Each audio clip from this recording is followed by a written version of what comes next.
We've just got back from a light ride, so we've got a little bit of dust from the trails, it's sunny, so we're not going to pick up a load of dirt. So the waterless wash is absolutely perfect to tackle that. So we're going to start things off by giving it a nice, good shake. So after you've just shaken the bottle, we're just going to give the frame a bit of a light coating, just so it can penetrate all the dust and grime, and leave it for a minute or two.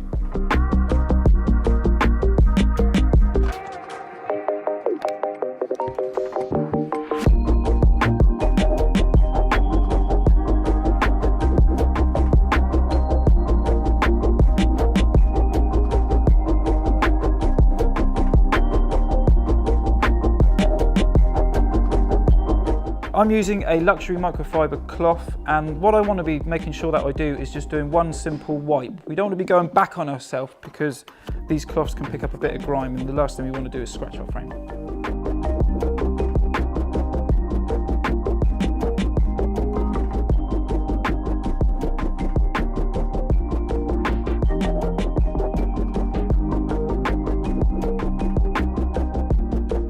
So we've just given the bike a final rub down with the luxury microfiber cloth.